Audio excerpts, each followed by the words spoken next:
Bonjour, bienvenue sur En suivant la lune. Je m'appelle Mina. Ici, on parle de folklore, paganisme, tarot, oracle, plein de choses. Bienvenue aux fidèles. Bienvenue à celles et ceux qui tomberaient sur cette vidéo par hasard. Bienvenue à celles et ceux qui sont nouveaux, parce que je sais que quelques-uns sont arrivés et quelques-unes sont arrivées il n'y a pas longtemps. Donc, merci de votre présence. Comme je suis une youtubeuse aguerrie maintenant, je rappelle que vous pouvez vous abonner en dessous. Aujourd'hui, je vais vous parler d'un oracle que je viens de recevoir. C'est le Druid Wisdom Oracle. C'est de Sandra Greenhalgh. Alors, j'ai une prononciation assez horrible, je l'avoue.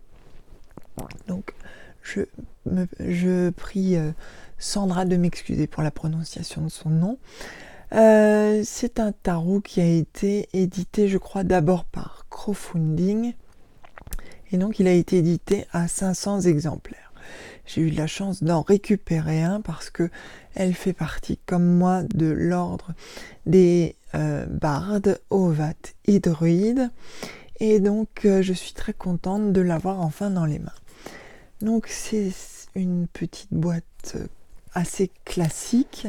Hop, voilà. Derrière, vous avez, que je prends à l'envers, c'est cool. Vous avez donc des exemples de cartes et puis un petit résumé où elle va parler du jeu. Donc il y a ce petit livret avec le Green Man dessus. Les dessins, je crois que c'est d'elle, je ne sais plus. Je suis en train de chercher du coup. Alors, je ne sais plus. Oui, je pense que c'est d'elle. Je vous dirai, confirmerai à la fin. Donc, elle présente qui sont les druides de façon très rapide, avec une petite assise historique, ce que j'aime bien. Elle parle donc des anciens druides, du néo-druidisme aussi. Et elle nous explique que ça a eu un regain au XVIIIe siècle. C'est vrai qu'on peut citer la date de 1717 pour le druidisme moderne. Donc après, elle nous explique comment utiliser les cartes de cet oracle. Donc ce n'est pas un tarot et je ne sais plus le nombre de cartes qu'il y a. Et après, elle nous met, ça c'est toujours bien, d'avoir des étalements. Alors celui-là, je l'aime bien parce que je l'avais déjà pensé différemment, mais on le fera en janvier, c'est l'étalement de l'Awen. L'Awen, c'est l'inspiration. Et donc, je vous proposerai en janvier, dans le cycle autour de la créativité, un tirage, un étalement autour de l'Awen. En plus, j'aurai plus de temps qu'en ce moment. Donc c'est cool, on va essayer de faire un vrai challenge tarot autour de la créativité pour débloquer un peu la créativité. Ici c'est sur les éléments, je ne sais pas si on le voit, bah non parce que je le mets trop haut, quel quiche. Voilà. Il y a sur les ancêtres, il y a le Standing Stone Spirit, c'est-à-dire l'étalement des pierres levées, des menhirs. Ensuite, on va commencer par les cartes. Alors, comme je les ai déjà tripotées, j'étais curieuse et que j'étais ravie, elles sont pas dans l'ordre. Alors déjà, c'est sympa parce qu'elles sont dorées.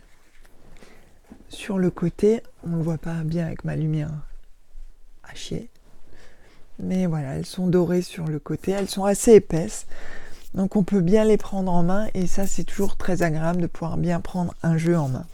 Elle ne glisse pas trop, donc vous n'étalez pas tout votre jeu quand vous le battez.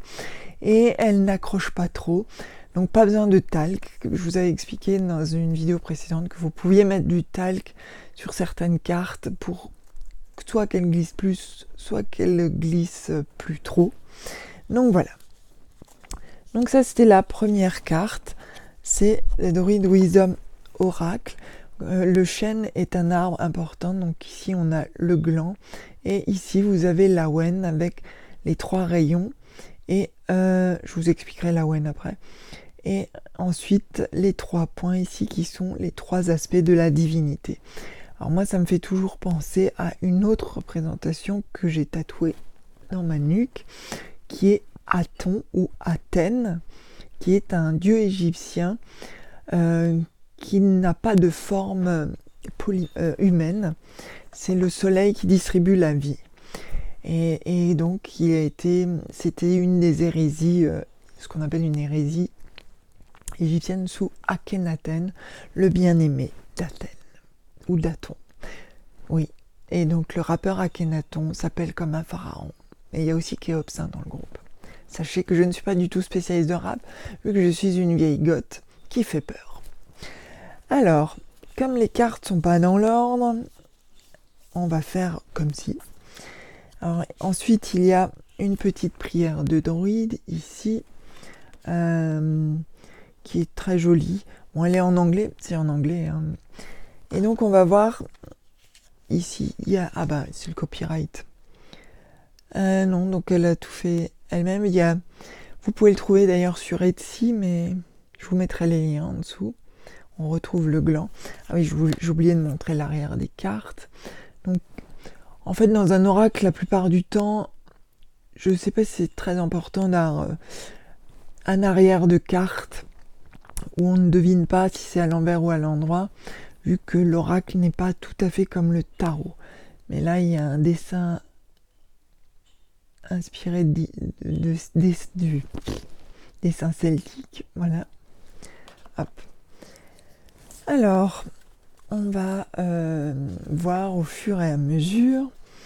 Donc, vous avez ici, pas dans l'ordre, la déesse Epona. La déesse Epona est une déesse gauloise, mais elle est assez pan-celtique dans mon souvenir. Je peux me tromper. En tout cas, c'est une déesse du cheval. Et à cheval, on retrouve de nombreuses représentations. Il me semble que c'est une des rares déesses gauloises à avoir été révérée à Rome, si ma mémoire est bonne. Et donc, Epona est une déesse très aimée chez les Celtes gaulois. Et elle représente la conquête. Alors ici, la carte, c'est la protection. Alors, c'est drôle parce qu'elle porte une coupe. Les coupes sont importantes dans le druidisme. Et il y a 2 clés croisées. Et les clés croisées ont différentes significations. Moi, j'en ai une ici. Là, voilà, j'ai des clés croisées avec une citation qui est « à cœur vaillant, rien d'impossible ». Et c'est une référence au palais du facteur cheval. Donc, qui n'a absolument rien à voir avec notre propos, mais avec l'art brut. Il y a un truc qui fait du bruit, dis donc. Donc, voici donc pour la carte d'Epona. Ensuite, on a la carte de Morrigan, qui est la fatalité, le destin. Alors, pour une fois, ce qui est bien, je trouve, c'est qu'on ne représente pas forcément Morrigan. Elle est représentée par des attributs qui lui sont propres. Il y a les corbeaux dans ce ciel violet. Le violet est une couleur importante de sagesse et d'élévation. Et ce loup. Et on voit quelque chose d'assez désertique. Donc c'est la fatalité, le courage et le conflit. Morrigan est une déesse dite sombre. C'est aussi la déesse des fantômes. D'autres en parleront mieux que moi. Je connais plusieurs spécialistes de Morrigan, que je salue d'ailleurs, parce que j'apprends toujours des choses avec elle. Salut Nox. Ici, Céridwen, dont le symbole est le sanglier. Ici, c'est une Céridwen au chaudron. Donc, elle est plus tournée vers l'alchimie, la magie, en fait. Et dans le druidisme moderne, on peut parler d'alchimie. Il y a l'idée de transformation des choses et bien sûr savoir avec les cycles aussi de la vie, et c'est aussi être maître de ce qu'on fabrique et de nos propres transformations. Et le sanglier revient, il y a l'histoire du sanglier blanc qui s'appelle Terit. Je vous ferai grâce de ma prononciation de son mot en irlandais, en gaélique. Et donc voici, là elle est dans sa version crone, donc âgé, sage. Ici, c'est Brigitte, qui est aussi une déesse irlandaise, qui est très appréciée, avec les attributs de la forge et aussi du coup de l'alchimie et de la transformation d'une autre manière que Cerridwen, puisque ça reste avec le feu. Le feu et l'eau sont des éléments importants dans le druidisme. On dit que c'est ce qui restera à la fin, il restera le feu et l'eau. On en reparlera dans une autre vidéo parce que c'est historiquement assez intéressant. Donc ici vous avez Brigitte the Healer, donc celle qui soigne. On trouve ici cette croix de Brigitte que l'on fait à Imbolc et que je vous montrerai donc en février quand ce sera Imbolc.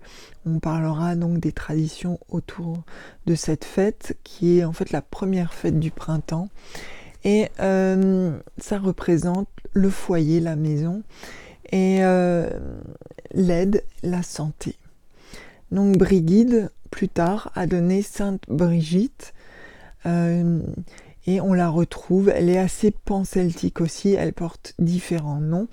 Il me semble par exemple que Bélissama chez les Gaulois peut être associé à Brigitte, chez les Allemands c'est plus Birgit, donc elle a des différents noms, mais en fait il s'agit de la même divinité en gros.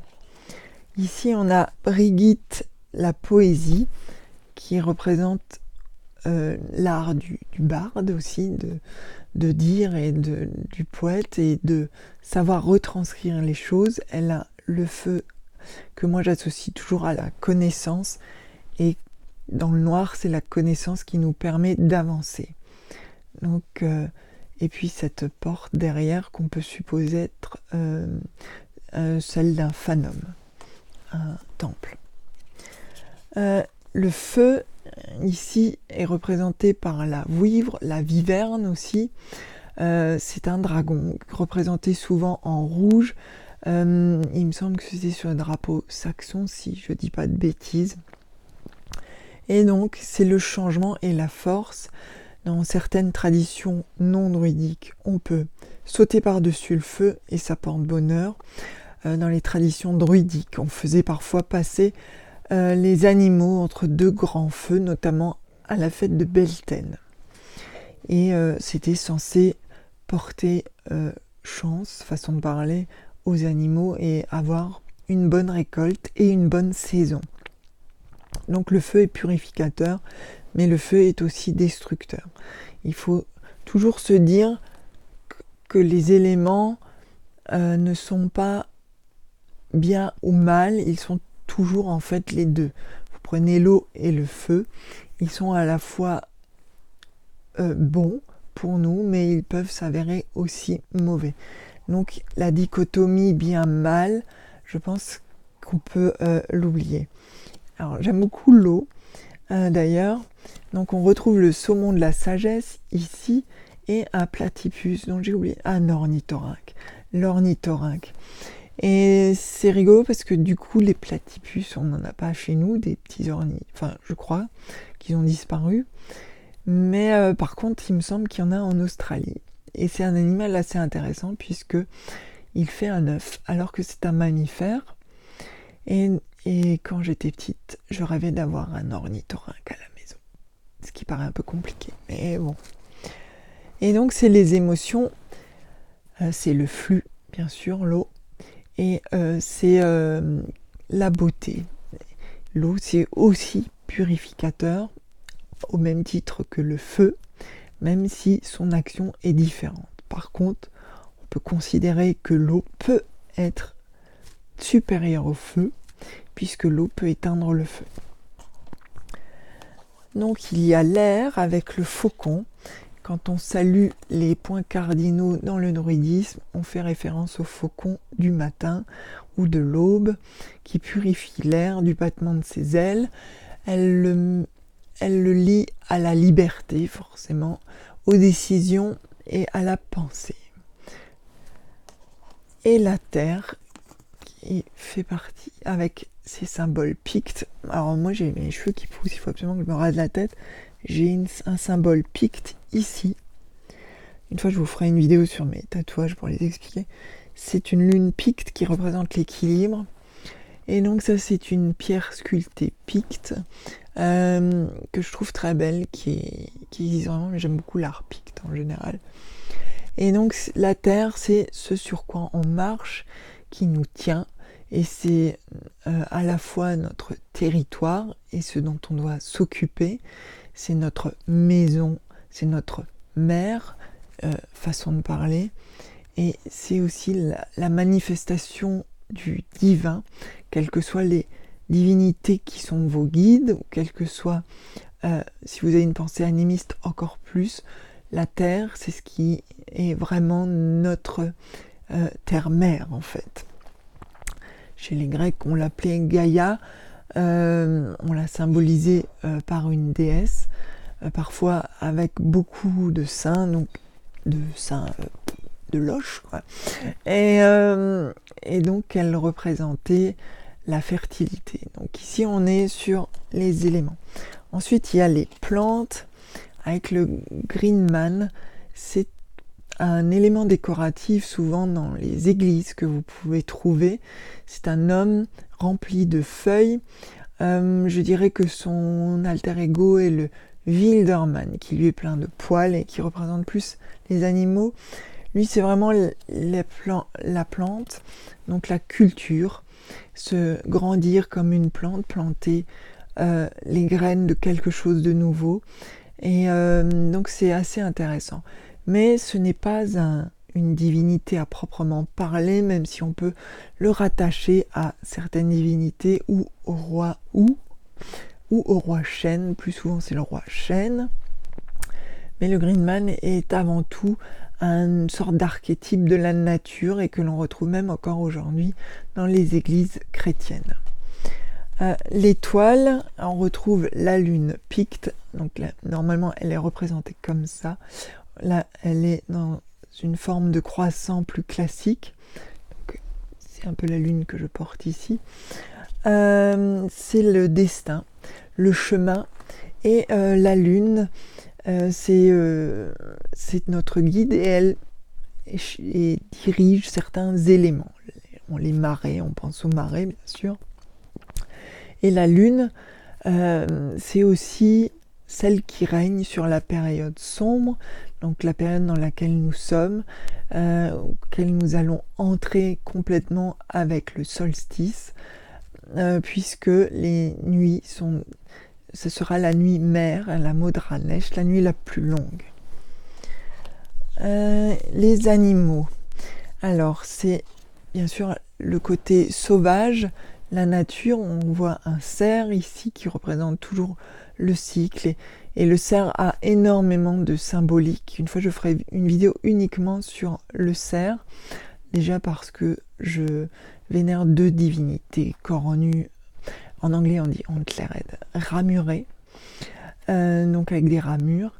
Et vous avez l'ours, ici, qui a hélas disparu de nos terres chez nous, où il en reste peut-être très peu, peut-être dans les Alpes italiennes, je crois.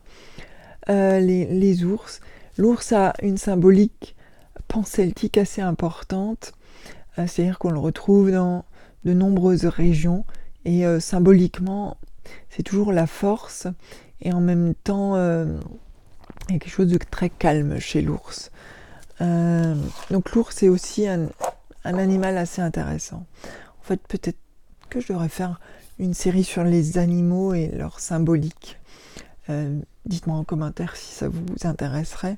Pas seulement sur l'ours et le cerf, mais peut-être d'autres animaux. Voilà, c'est une idée. Alors, le grove, en fait, c'est le bosquet. Chez les druides, on fonctionne par bosquet, c'est-à-dire que c'est un petit groupement ou grand groupement du druide. Donc en anglais c'est grove et en français c'est bosquet. Ça représente donc la communauté. Ici ce n'est pas une croix celtique d'ailleurs. Ça ressemble à une croix celtique mais ce n'est pas une, c'est une croix avec des motifs celtiques. C'est la connexion et la communauté, la famille aussi. On peut considérer que cette carte peut parler de la famille, en tout cas d'une intériorisation et d'un groupe soudé à travers les choses difficiles. Il y a bien sûr l'ancêtre, les ancêtres qui sont très importants, qui sont à la fois symboliques de la terre, je veux dire la terre qu'on l'on foule, la terre de nos ancêtres, la famille, mais c'est aussi un guide et le sang. Alors ça c'est un symbole picte aussi pour le coup. Et ici on retrouve cette flèche dont j'ai oublié la signification avec le temps. Mais voilà, ça c'est un symbole picte aussi qu'on retrouve donc en épigraphie sur certaines pierres. Et l'Awen. Alors on retrouve le fameux Awen, donc les 3 rayons de la connaissance, de l'inspiration et les 3 aspects de la divinité. Et il y a encore 3 cercles en dessous. Tout fonctionne par 3. Et moi-même, je fonctionne naturellement souvent dans mes recherches ou dans mes hymnes aux divinités par cycle de 3. Je pense que la Trinité se perpétue à travers les religions et les âges et n'a pas de limite de religion. Alors on arrive dans les grades. Alors, on va commencer par le plus bas qui est le barde. C'est celui qui chante, qui fait de la poésie. Tout le monde a lu Astérix, ou presque je suppose. Et vous vous souvenez du barde Assurance Tourix? Non, parce que j'ai pas lu en fait moi beaucoup d'Astérix bizarrement. En tout cas le barde c'est le début, c'est l'exploration et c'est celui qui va chanter, écrire les choses. Moi je suis barde et je suis barde aussi dans le sens où dans mes peintures je raconte souvent des faits d'actualité, des choses à ma manière, qui n'est pas une manière poétique écrite, mais qu'on peut considérer comme une manière poétique peinte ou dessinée. Donc voilà pour le barde. Le grade suivant, c'est le vat. Alors aujourd'hui, on ditovat, mais la vraie, dans le vrai truc, c'est juste vat. Il n'y a pas de o devant. Et donc c'est celui qui voit. C'est souvent ceux qui font de la divination. Et donc c'est le grade au-dessus du barde quand spirituellement on a déjà avancé. On retrouve ici ces serpents ou ces dragons qui sont probablement inspirés d'un motif celtique parce qu'il me semble que j'ai déjà vu ça. Et donc c'est celui qui écoute le vat ou l'ovat. Et enfin vous arrivez au druide qui rend la justice, dit-on. Il faut lire Jules César qui a écrit et dont on a encore les écrits et qui sont toujours publiés. C'est pas très long en plus. Je vous conseille de lire, je sais plus, c'est sur la conquête de la terre des Gaules. Ça fait longtemps que je l'ai lu. Et comme j'ai une mémoire de moule, comme d'habitude, j'oublie les choses. Mais il écrivait son ressenti quand il a conquéri ce qu'on appelle, nous, la Gaule. Et on se rend compte que les Romains ont contribué beaucoup à ne pas oublier la culture celte de l'époque, puisque les noms qu'on connaît des dieux gaulois sont souvent des noms romanisés. Parfois, il y a eu des syncrétismes aussi entre les divinités gauloises et romaines. On y reviendra peut-être une fois dans une vidéo, mais en tout cas, ce sont les Romains qui ont été les premiers historiens des Celtes. Les Romains étaient certes de grands conquérants, mais ils étaient quand même tournés aussi vers la documentation. C'était presque parfois des reporters. Et donc c'est très intéressant de lire rien que ce qu'a écrit Jules César. Alors bien sûr, on passe par le prisme de la vision de la culture romaine, qui est forcément pas la même que la culture dite gauloise, celte gauloise. Mais c'est très intéressant parce que c'est quand même de première main. Et donc je vous conseille de lire. Alors ici on est dans les fêtes, là c'est Samhain, que vous connaissez tous sous le nom d'Halloween. Donc c'est la période de fin novembre. On voit cette pierre levée, on peut dans le couchant. Et Samhain, chez nous, c'était Samonios. Donc c'est la festivité, en fait, c'est pour les celtisans, le début de l'année. C'est la nouvelle année qui commence. Et on dit que les voiles entre les mondes sont séparés. C'est une vue d'esprit, je pense que les voiles entre les mondes sont toujours plus ou moins fins. Il n'y a pas un jour dans l'année où ils le sont plus ou moins, mais disons que c'est un jour où on le célèbre plus. Ensuite, il y a l'équinoxe d'automne, Alban Elfed, ici avec une grenade. Appréciez le moment parce que d'habitude je n'ai que le mot en anglais, pomegranate, dans la tête. Donc cette grenade que l'on retrouve encore aujourd'hui dans différents motifs, y compris la polychromie alsacienne et dans le tarot. Sur la papesse, souvent, notamment dans le Rider-Waite, on trouve des grenades et c'est la fertilité, c'est je trouve plus mes mots, mais c'est pas grave, la fertilité, et ça porte bonheur. En tout cas, chez nous, en Alsace, dans les polychromes alsaciens, on la met pour porter bonheur, avoir de bonnes récoltes, etc. Alors, elle est un tout petit peu différente, bien sûr, sur les polychromes alsaciens. Elle ressemble plus à celle que vous trouvez sur le Rider-Waite, mais en tout cas, comme elle donne beaucoup de fruits, et c'est aussi le fruit de Perséphone.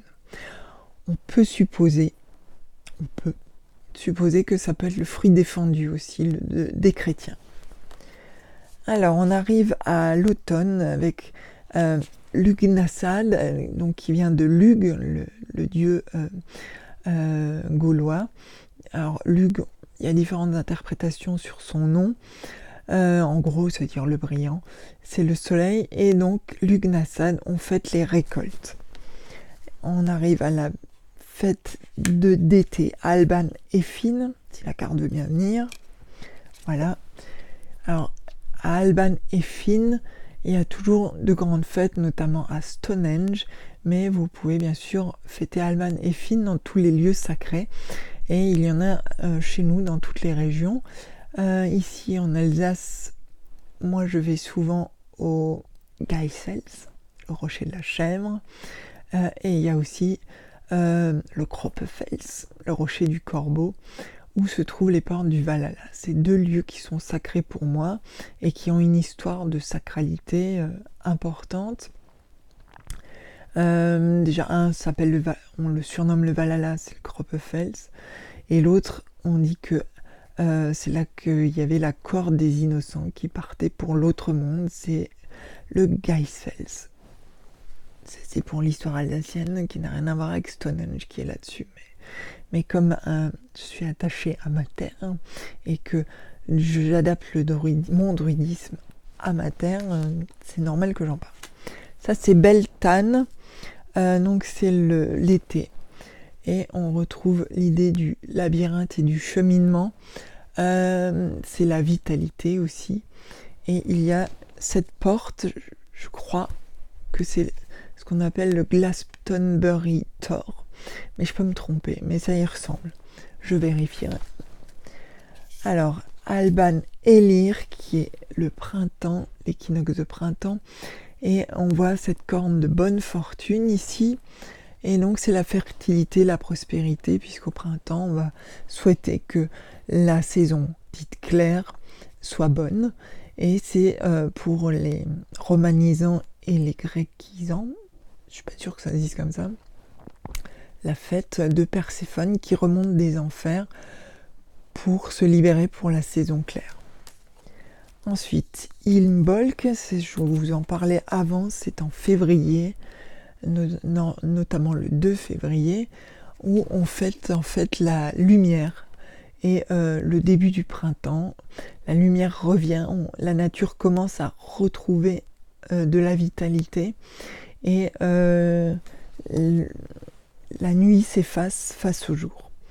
le solstice d'hiver, donc on va fêter là, ce week-end. C'est le Alban Artan. Il faut savoir que tous les druides ne l'appellent pas Alban Artan. C'est la lumière d'Arthur, Alban Artan. Donc c'est pour les druides plus arthuréens. Moi j'aime bien le mot Alban Artan, même si je préfère appeler ça le solstice. Ou la Modranecht, la nuit des mers, puisque c'est la nuit la plus longue et elle est dédiée, on peut la dédier aux déesses sombres, quelles qu'elles soient, mais souvent ce sont des triples déesses, comme Hécaté, et à la lune aussi. Pour ceux qui sont plus animistes, voilà. Il y a ici Ogma, s'il veut bien venir, alors le dieu de l'éloquence, Ogma. On voit qu'il y a de l'ogam ici. Alors, il fait un peu égyptien du coup dans son look, mais il a un collier torque quand même. Il faut pas oublier que la personne qui l'a fait est australienne, qui a fait ce jeu, donc elle a adapté quand même certaines choses à l'Australie. Et ce que je trouve assez intéressant, de l'adapter à sa propre culture. C'est pour ça que je vous dis, le druidisme n'est pas figé, vous pouvez très bien l'adapter à votre propre culture. Pour ma part, en ce moment, je fais des recherches justement sur le druidisme rhénan, puisque je suis dans le pays rhénan. Et en Alsace, on est quand même plus germanique. Il y en a qui vont hurler, mais on a une culture, hélas, plus germanique quand même, même si on est français. Et surtout, on est lié par le Rhin à la culture germanique, le Rhin qui remonte, qui traverse et qui fait le lien entre les deux cultures. Et l'Alsace, de toute façon, est par essence entre les deux.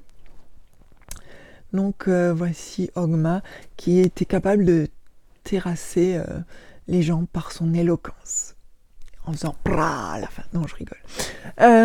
Mais s'il terrassait les gens par son éloquence, donc c'était un orateur fort doué. Merlin, veux-tu venir, Merlin? Non, Merlin ne veut pas venir. Merlin, donc relié aux légendes arthuriennes. Alors, je ne sais pas si on le voit bien. C'est un arbre et il y a Merlin qui est planqué dedans. C'est aussi quand même le druide archétypal. Merlin, c'est celui qui a inspiré Gandalf, pour ceux qui ont lu Tolkien, mais il a inspiré énormément de Albus Dumbledore, pour ceux qui lisent Harry Potter. Donc Merlin est un peu le druide archétypal, parce que dans les faits, on connaît très peu de noms de druides. Donc Merlin est devenu un peu l'archétype du druide par essence et par forme de nécessité de l'histoire, façon de parler. Et surtout Merlin, c'est le 5e siècle, donc c'est le basculement vers la chrétienté et les derniers feux du paganisme. Donc c'est important de le marquer, puisque les Romains ont détruit à l'époque la plupart des druides. Ceux qui restent sont souvent vieux, trouvent peu d'écho et donc ont peu d'élèves. Les collèges druidiques n'existent plus, puisque les Romains avaient tendance à détruire tout ce qui pouvait menacer l'équilibre de leur avancée.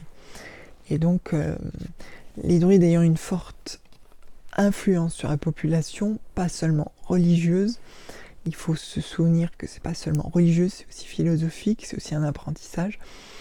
C'est vrai que les Romains les ont tués. Donc voici Lugh, on en a parlé avant avec Lugh Nassad. C'est donc un dieu gaulois, mais qui est pan-celtique, c'est-à-dire qu'on le retrouve un peu dans différentes régions, et pas seulement chez les Gaulois.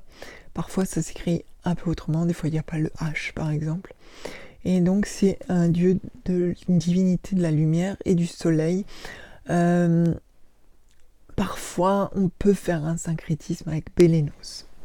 On peut. Là on n'est pas obligé. Il y a Arthur avec son épée Excalibur, le classique. Et puis Arthur, comme Merlin, marque donc le passage entre le paganisme et la chrétienté.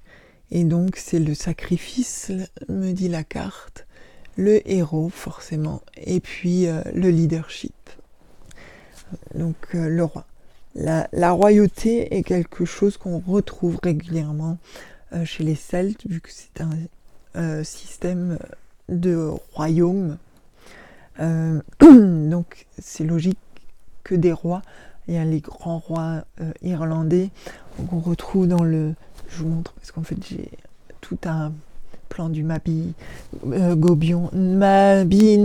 putain j'arrête, pardon. En fait je dis des gros mots, c'est pas bien.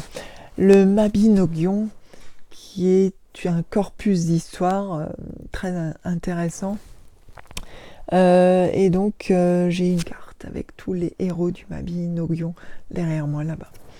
Et enfin Cernunnos ou Cernunnos, ici c'est le Gundestrup, le calice du Gundestrup. Il y a différents dieux dessus, il y a Lugh par exemple qui est dessus aussi. Donc ça c'est la face de Cernunnos, le dieu cornu, il porte le collier d'Orc.